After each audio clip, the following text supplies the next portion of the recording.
Civil Rights Part 1.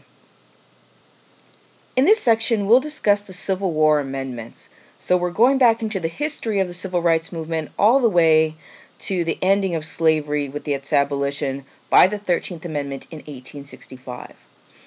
When we talk about the Civil War amendments, we're talking about three different amendments: the 13th Amendment, the 14th, and the 15th. The 13th Amendment, of course, abolished slavery. The 14th Amendment had to do with due process and equal protection following the abolition of slavery, and the 15th Amendment had to do with voting rights for black men. They were all separated by just a few years, but it's important to realize that even though these amendments had been put into place, they did not resolve the legal status of former slaves under federal and state law. And so even though we had these as formal amendments at the federal level, we had problems in the states of actually putting them into place and actually creating equality. And we saw the black codes emerge, which we're going to talk about in a minute. First, we're going to talk about the 14th Amendment, section number 2. We'll get to section number 1 in another segment.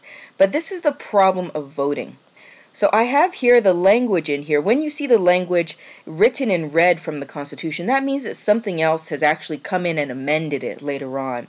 The way that our system of amendment works in this country is that you can write in part of the Constitution or an amendment to the Constitution, but nothing is ever actually erased. If you want to change something, you can further amend the Constitution with a new amendment, which will replace the old language because it was written later. But that old language is going to remain in the document anyway. So this language you may recognize as being a little bit out of date, but this is something that was put in at the time. So let's review what was going on in this time period. Section 2 of the 14th Amendment says when the right to vote in federal elections is denied to any of the male inhabitants of each state, being 21 years of age, and citizens of the United States, the basis of representation therein shall be reduced. Now, like I said, this may cause some red flags as you're thinking of the fact that 21 is not our voting age in this country. It's actually 18. But go with me for a second as we talk about what was going on during this time period. What the 14th Amendment did in this section was it decided that any state who was going to deny male inhabitants of the state who are 21 years or older and citizens the right to vote was going to actually have its basis of representation reduced. So in other words, the amount that that state's vote was going to count was going to be cut down. There was an exception for participation in rebellion or other crimes, which is where we get later prohibitions on voting by people who are incarcerated.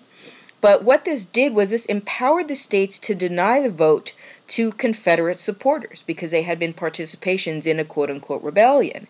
And so this allowed the states to say, okay, fine, all of you can vote, but for those of you who were Confederate soldiers or who supported the Confederacy, we're not going to allow you to vote in elections going further. Also, the purpose for this particular section was to punish the states for denying African Americans the right to vote. It didn't really have anything to do with Confederate supporters, but this is the way that the states had used this language, because as you can see, again, when we're talking about constitutional language, very small paragraph, very large implications, and so we have the idea was to punish the states for denying African Americans the right to vote, but out of that a couple of things happened. First, you had the use of this particular section for other things, like denying Confederate soldiers and supporters.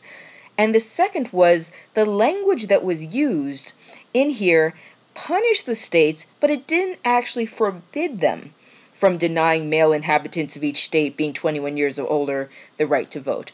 It just says, if you do, then we're going to punish you by reducing the amount of representation that you can have. But it didn't say that you absolutely cannot. And so the states began to run with this and use this language in trying to decide how they were going to combat this particular federal language in the Constitution. Now, jumping forward to 1971, just for a minute, I want to bring up the 26th Amendment, just because this was the amendment which amended the 14th Amendment, Section 2. The language of the 26th Amendment says, the right of citizens of the United States who are 18 years of age or older to vote shall not be denied or abridged by the United States by any state on account of age. And so this is going to change the language saying 21 years or older and bring it down to 18. What was going on during this particular time period? At this time, 1971, we were in the Vietnam War. That was the era that was going on at the time. And we had 18-year-olds who were out there fighting for their country, who were dying over in Vietnam, and who were being sent off involuntarily due to the draft. And so the analysis went behind this, the rationale behind this, was that if you were old enough to die for your country, you should be old enough to vote for the leaders who would send you to die for your country. And so that was what went through and went through Congress and then became ratified by the states in 1971. So bringing us back to the 13th, 14th, and 15th Amendments, we come to the 15th Amendment. This is 1870. Like I said, 13th, 14th, and 15th, all kind of separated out by just a couple of years in between them. And the 15th Amendment said, "The right of citizens of the United States to vote shall not be denied or abridged by the United States or by any state on account of race, color, or previous condition of servitude." So you'll notice in here we don't have gender in there. What this was a right granted to all men. So they had the right there. Now, of course, this did not change discriminatory laws and practices, but this did put the right in there because they realized that there were still problems going on after the 13th and 14th Amendments. And so the states, there were a lot of states who did not agree with this, and they combated this particular amendment with something called the Black Codes. What the Black Codes were they were laws which regulated pretty much every aspect of the freedmen's lives. So they said, all right, fine. You're allowed to be free because the 13th Amendment says so, but that doesn't mean that we have to treat you in a certain way. It doesn't mean that we have to let you do certain things. And anything that the states have control over, we can still enact laws about different ways of life in these particular states that are going to restrict your access to owning firearms, restrict your access to traveling freely, prohibiting your voting in state elections, etc. And even though we had the 14th Amendment passing in 1866, and this was the Congress's plan for the cornerstone, it was really the cornerstone of Reconstruction and what they planned on going forward, the states were required to ratify this amendment. So anytime, remember we talked about the idea of formally amending the Constitution and having first the amendment put forward by Congress, for example, and then having to be ratified by the states. Well, of course, the southern states were not interested in ratifying this particular amendment, but they were in some hot water. They had just lost a war, the Civil War. They were being ostracized, and if they wanted to rejoin the Union, be readmitted to the Union, which they did, then they were required to ratify this amendment.